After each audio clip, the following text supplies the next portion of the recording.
क्या गेरुआ वस्त्र, कंठी माला व रुद्राक्ष धारण करने वाले, चानन तिलक भस्म लगाने वाले, त्रिपुंड करने वाले, लंबी लंबी दाढ़ी मूछ रखने वाले, अर्ध नग्न या निर्वस्त्र होकर रहने वाले लोग ही साधु संत होते हैं?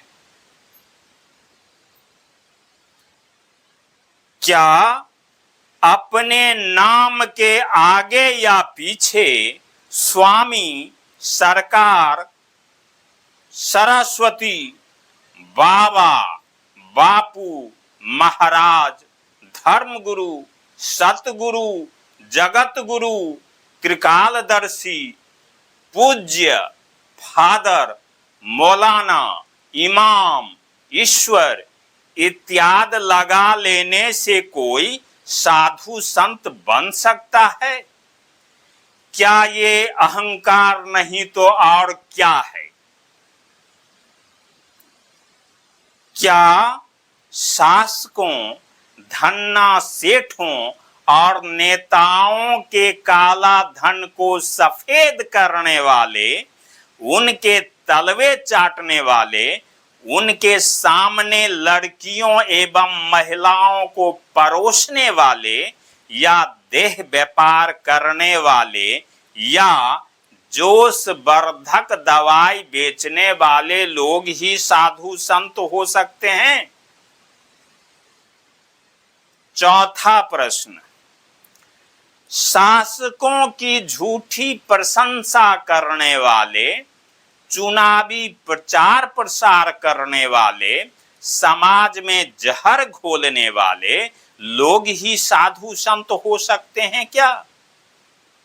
पांचवा, जो व्यक्ति धर्म के नाम पर नफरत, उन्माद, अफवाह, अंधविश्वास, अश्लीलता, असत्य, हिंसा और अशांति फैलाता हो, वो कैसे साधु संत हो सकता है?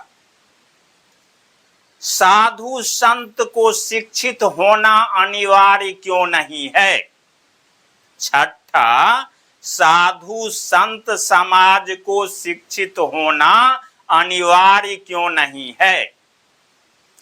क्या हर व्यक्ति का धर्म और ईश्वर अलग अलग हो सकता है? ईश्वर एक है या अनेक? यदि एक है तो फिर करोड़ों देवी देवता, भगवती, भगवान कौन है? नौवां प्रश्न, क्या सर्वशक्तिशाली व समदर्शी ईश्वर का स्वामी या ठेकेदार या रक्षक एक तुच्छ मानव हो सकता है? 10वां प्रश्न, यदि सांप्रदायिक धर्म धर्म है तो फिर साम, दाम, दंड, भेद, हिंसा अपनाने की क्या आवश्यकता है? 11वां प्रश्न, जो धर्म मानव जाति को बांटता हो, एक संप्रदाय को दूसरे संप्रदाय से, एक वर्ण को दूसरे वर्ण से, एक जाति को दूसरी जाति से आपस में लड़वाता हो, वो धर्म कैसे हो सकता है? 11वां प्रश्न, जिन धर्म ग्रंथों को पढ़कर और देवी देवताओं की पूजा पाठ करके साधु संत समाज और शासक स्वयं कभी इंसान नहीं बन सका, उसके अंदर मानवता नहीं आ सकी, तो फिर जनमानस कैसे इंसान बन सकता है? जिस धर्म ग्रंथ और देवी देवता को सत्य से अपमान या विरोध होता हो, वो धर्म ग्रंथ, देवी देवता कैसे हो सकता है? आत्मा गवाह है कि विज्ञान पढ़कर वैज्ञानिकों ने चांद और मंगल पर पहुंच गए और सांप्रदायिक धर्म ग्रंथ पढ़कर साधु संत समाज सत्ताधीशों के चरणों तक ही पहुंच सके क्यों। आज इसको गीढ़ा बांध लीजिए, अपनी अंतरात्मा में बसा लीजिए, अपनी स्मृति में संग्रहित कर लीजिए इस बात को।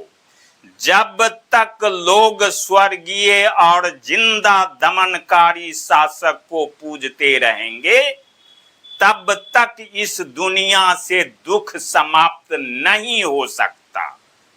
सारे बुद्धिजीवी वर्ग के लोग जानते हैं कि धर्मों के ठेकेदारों में सत्य का सामना करने का साहस न था, न है और न कभी होगा, क्योंकि ये लोग तो सत्य को समाप्त करने के लिए ही जीते हैं।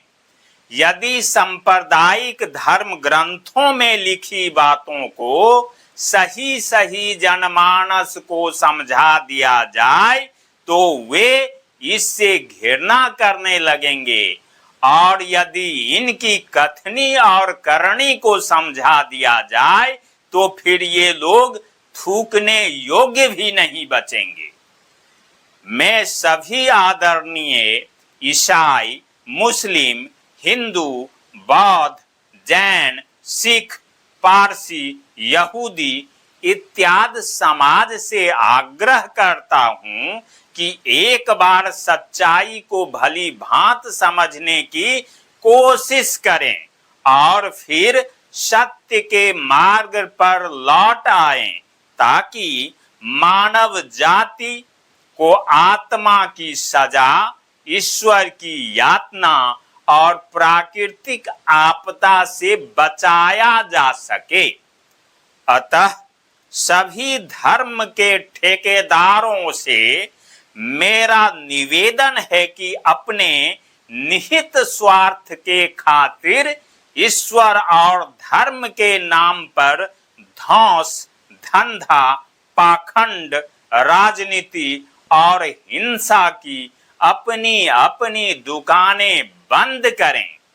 मानव जाति को ईश्वर और सत्य से वंचित न करें, कारण विधि का विधान और विधाता हम सब के लिए एक समान है और हम सब का ईश्वर और सर्वात्मा धर्म एक है।